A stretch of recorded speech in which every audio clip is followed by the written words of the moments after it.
Hi again, y'all.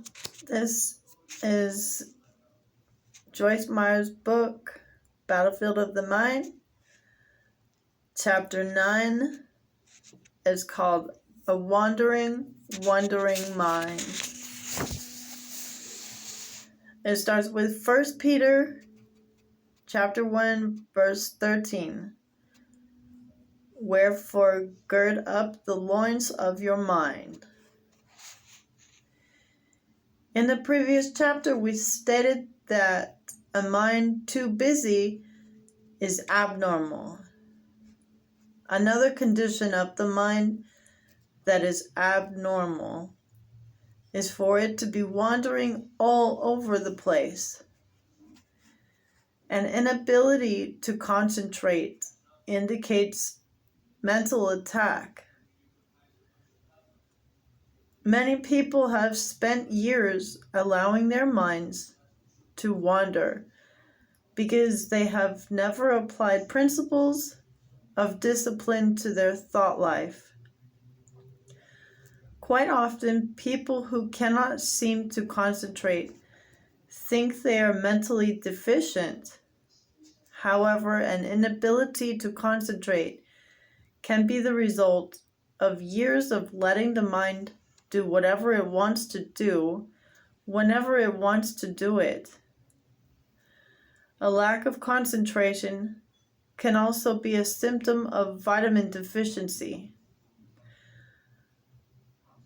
Certain B vitamins enhance concentration.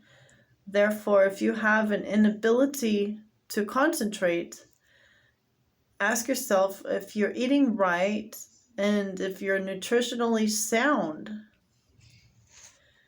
Extreme fatigue can also affect concentration.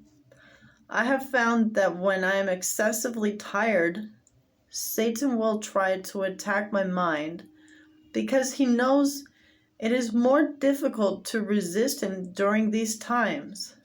The devil wants you and me to think that we are mentally deficient, so we will not attempt to do anything to cause him problems. He wants us to passively accept whatever lies he's telling us. One of my daughters had difficulty concentrating during her childhood years. Reading was difficult for her because concentration and comprehension go hand in hand. Many children and even some adults don't comprehend what they read. Their eyes scan the words on the page, but their minds do not really understand what is being read. Often a lack of comprehension is the result of a lack of concentration. I know that for myself, I can read a chapter in the Bible or a book and all of a sudden realize that I do not know what I have read at all. Go read it again. It all seems new to me because even though my eyes were scanning the words on the page, my mind had wandered somewhere else. Because I did not stay focused on what I was doing, I failed to comprehend what I was reading. Often, the real problem behind a lack of comprehension is a lack of attention caused by wandering mind. Recently, Dave and I and a couple that we are friends with in Utah were riding in the car together, and simultaneously the other couple and I heard Dave say, "I bless myself." We laughed when we all realized that even though Dave had sneezed loudly, none of us consciously heard him because we had all gone somewhere else in our minds. I spoke up and said, "Sorry, I didn't hear you. I was in the office in St. Louis." The man in the back seat laughed and said, "I was in Florida taking care of some business." And his wife laughed too and said, "I was in Dallas in my office handling a situation. In a few moments of time, the three of us had all gone to another state mentally. It showed us how quickly the mind can wander from what is really happening where we are. We laughed because Dave had to bless himself since none of us were mentally there. It was funny, but it was also eye-opening to realize how we can lose awareness of what is happening around us by not focusing on the present. A wandering mind. The book of Ecclesiastes, chapter 5, verse 1. Keep your foot, give your mind to what you are doing. I believe the expression keep your foot means don't lose your balance or get off track. The amplification of this phrase indicates that one stays on track by keeping his mind on what he is doing. I had a wandering mind and had to train it by discipline. It was not easy, and sometimes I still have a relapse. While trying to complete some project, I will suddenly realize that my mind has just wandered off onto something else that has nothing to do with the issue at hand. I have not yet arrived at a place of perfect concentration, but at least I understand how important it is not to allow my mind to go wherever it wishes, whenever it desires. Webster's dictionary defines the word wander as, number 1, to move about aimlessly, roam. Number 2, to go by an indirect route or at no set pace, amble. Number 3, to proceed in an irregular course or action, meander. And then number 5 says to think or express oneself unclearly or incoherently. If you are like me, you can be sitting in a church service listening to the speaker, really enjoying and benefiting from what is being said, when suddenly your mind begins to wander. After a while, you wake up to find that you don't remember a thing that has been going on.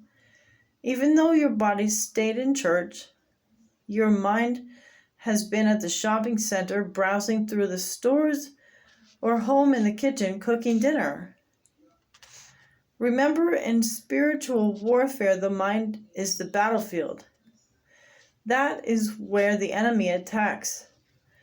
He knows very well that even though a person attends church, if he can't keep his mind on what is being taught, he will gain absolutely nothing by being there. The devil knows that a person cannot discipline himself to complete a project if he cannot discipline his mind and keep it on what he is doing. This mind-wandering phenomenon also occurs during conversation. There are times when my husband Dave is talking to me and I listen for a while, then all of a sudden I realize that I have not heard what he has been saying. Why? Because I allowed my mind to wander to something else. My body was standing there, appearing to listen, but my mind heard almost nothing. For many years, when this sort of thing happened, I would pretend that I knew exactly what Dave was saying. Now I stop and say, "Can you back up and repeat that? I let my mind wander off, and I did not hear what you said." In this way, I feel that at least I'm dealing with the problem, confronting issues is the only way to get on the victorious side of them. I have decided that if the devil went to the trouble to attack me with a wandering mind, then perhaps something was being said that I needed to hear. One way to combat the enemy is by taking advantage of the recorded messages provided by most churches.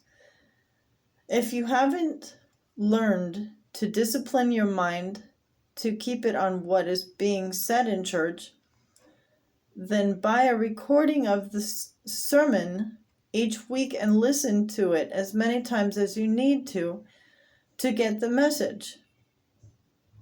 The devil will give up when he sees that you are not going to give in. Remember, Satan wants you to think that you are mentally deficient, that something is wrong with you. But the truth is, you just need to begin disciplining your mind. Don't let it run over all over town, doing whatever it pleases. Begin today to keep your mind on what you're doing. You will need to practice for a while. Breaking old habits and forming new ones always takes time, but is worth the effort in the end. The present moment is the greatest gift we have from God, but if we are not present, we miss it. A wandering mind. Book of Mark, chapter 11, verses 23 and 24. Truly I tell you, whoever says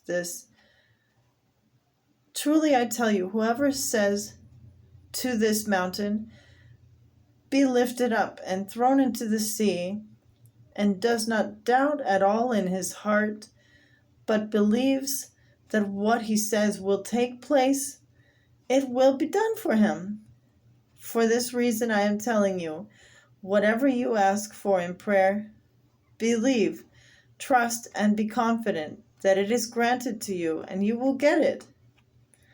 Faced with one thing or another, I frequently began to hear myself say, I wonder. For example, I wonder what the weather will be like tomorrow. I wonder what I should wear to the party. I wonder what kind of grades my son will get on his report card. I wonder how many people will show up at the next meeting. The dictionary partially defines the word wonder in the noun form as a feeling of puzzlement or doubt, and in the verb form as to be filled with curiosity or doubt. I have come to learn that I am much better off doing something positive than just wondering all the time about everything imaginable. Instead of wondering what kind of grades Danny will get, I can believe that he will make good grades. Rather than wondering what I should wear to the party, I can decide what I want to wear.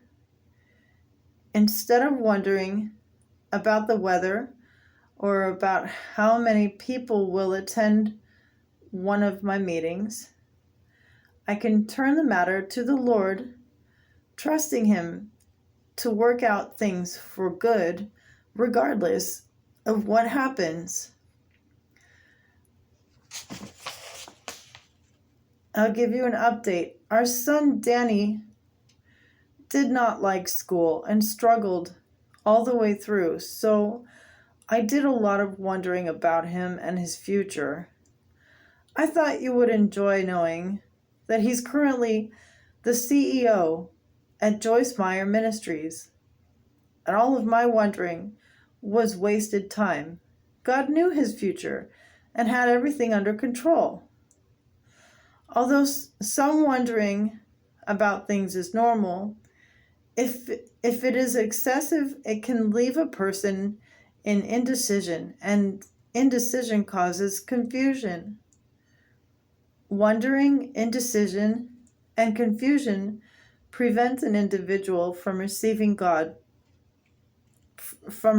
from God by faith the answer to the prayers.